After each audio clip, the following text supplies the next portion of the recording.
تاریخ میں نا کچھ کہانیاں ایسی ہوتی ہیں جو ناممکن کو ممکن بنا دیتی ہیں۔ یہ ایک ایسے ہی سفر کی داستان ہے، ایک خانہ بدوش قبیلے سے شروع ہو کر ایک ایسی عالمی طاقت بننے کی کہانی جس نے 3 براعظموں پر راج کیا۔ آئیے آج بات کرتے ہیں سلطنت عثمانیہ کے عروج کی۔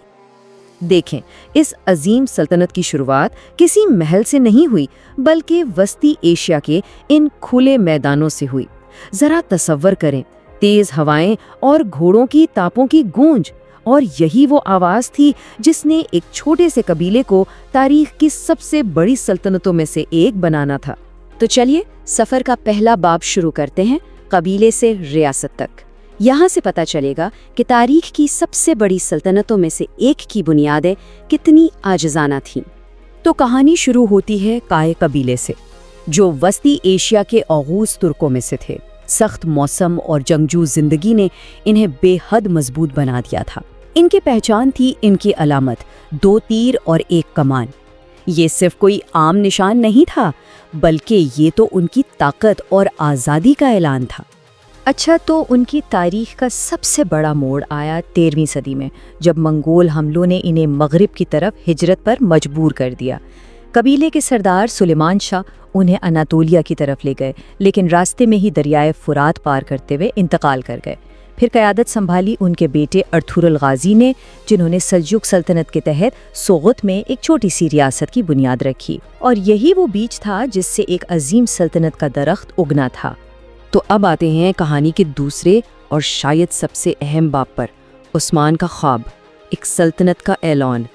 یہ وہ لمحہ تھا جب ایک چھوٹی سی ریاست تاریخ کے سٹیج پر ایک آزاد سلطنت کے طور پر قدم رکھتی ہے۔ اور یہ سب کچھ ہوا صرف 1 سال میں۔ سال تھا 1299، تاریخ کا ایک ایسا سال جسے کبھی بھلایا نہیں جا سکتا۔ تو ارطغرل کے بیٹے عثمان اول نے اپنی آزاد حکومت کا اعلان کر دیا اور اپنے ہی نام پر ایک نئی سلطنت کی بنیاد رکھی۔ جی ہاں، سلطنت عثمانیہ۔ مگر سنیے، یہ کوئی خالی اعلان نہیں تھا۔ عثمان غازی کے پاس ایک پورا ویژن تھا۔ 1302 میں بافیوس کی جنگ میں بازنطینی فوج پر فتح نے اس ویژن کو حقیقت کا روپ دے دیا۔ ان کا خواب ایک ایسی اسلامی ریاست کا تھا جو انصاف اور طاقت پر قائم ہو، اور اسی ویژن نے آنے والی صدیوں کی توسیع کی بنیاد ڈالی۔ تو ریاست تو بن گئی، لیکن اسے ایک سپر پاور بنانے کے لیے صرف تلوار کافی نہیں تھی، ایک مضبوط نظام کی بھی ضرورت تھی۔ اور ہمارا تیسرا باب اسی سفر کے بارے میں ہے، ایک سپر پاور کی تشکیل۔ عثمان کے اس ویژن کو حقیقت کا رنگ دیا ان کے بیٹے اورحان غازی نے۔ انہوں نے برسا کو فتح کر کے اسے پہلا دارالحکومت بنایا۔ یہ ایک خانہ بدوش قبیلے کے لیے ایک مستقل مرکز کی علامت تھی۔ اس کے بعد انہوں نے پہلی منظم فوج بنائی، اپنے سکے جاری کیے اور ایک مضبوط انتظامی نظام قائم کیا۔ یہی وہ اقدامات تھے جنہوں نے ایک جنگجو ریاست کو ایک منظم سلطنت میں بدل دیا۔ اور بات صرف اناطولیہ پر ہی نہیں رکی۔ مراد اول اور بایزید اول کے دور میں سلطنت نے یورپ کا رخ کیا۔ بلکان کی فتح، خاص طور پر کوسوو کی جنگ میں کامیابی، ایک فیصلہ کن موڑ ثابت ہوئی۔ اس نے یورپ کی طاقتوں کو ایک صاف پیغام دے دیا کہ عثمانی اب صرف ایک ایشیائی طاقت نہیں بلکہ ایک ابھرتی ہوئی یورپی سپر پاور ہیں۔ چلیے اب ہم پہنچ گئے ہیں سلطنت کی تاریخ کے اس موڑ پر جس نے دنیا کا نقشہ ہی بدل کر رکھ دیا۔ باب 4، دنیا کا نیا مرکز، تاریخ کا ایک اہم موڑ۔ یہاں ایک سوال اٹھتا ہے، آخر ایک ابھرتی ہوئی طاقت دنیا کے سب سے ناقابل تسخیر سمجھے جانے والے شہر کو کیسے فتح کر سکتی ہے؟ اس سوال کا جواب تاریخ کے صرف 1 سال میں پوشیدہ ہے، 1453۔ سلطان محمد دوئم، جنہیں آج دنیا محمد فاتح کے نام سے جانتی ہے، نے ناممکن کو ممکن کر دکھایا۔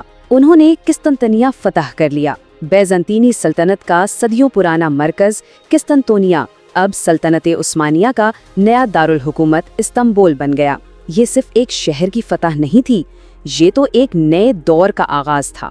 قسطنطنیہ کی فتح کے بعد سلطنت کے لیے ایک ایسے شاندار دور کا دروازہ کھلا جسے کہتے ہیں سنہری دور، جب سلطنت اپنے عروج پر تھا۔ سلطان سلیمان علی شان کے دور میں تو سلطنت اپنے عروج کی انتہا پر پہنچ گئی۔ یہ 3 براعظموں، یورپ، ایشیا اور افریقہ تک پھیل گئی۔ ان کی حکمرانی اتنی وسیع تھی کہ سلطنت کی ایک سرحد پر سورج طلوع ہوتا تو دوسری پر غروب ہو رہا ہوتا، اور حیرت کی بات یہ ہے کہ اس کا ایک بڑا حصہ یورپ میں تھا۔ لیکن یہ کہانی صرف فتوحات کی نہیں تھی۔ یہ سنہری دور اصل میں قانون سازی میں بے مثال ترقی، فن اور فن تعمیر کے فروغ کا دور تھا، اور استنبول تجارت اور جدت طرازی کا ایک عالمی مرکز بن گیا تھا۔ تو یہ تھا وہ ناقابل یقین سفر، وسطی ایشیا کے چند خیموں سے لے کر ایک عالمی سلطنت تک۔ یہ کہانی ثابت کرتی ہے کہ ایک واضح ویژن اور مضبوط عزم سے کیا کچھ حاصل کیا جا سکتا ہے۔ اچھا، اس تاریخی کامیابی کے پیچھے وجہ کیا تھی؟ 4 بنیادی ستون تھے: ایمان، اتحاد، مضبوط قیادت اور استقامت۔ یہی وہ اقدار تھیں جنہوں نے ایک چھوٹے سے قبیلے کو تاریخ بدلنے والی طاقت میں تبدیل کر دیا۔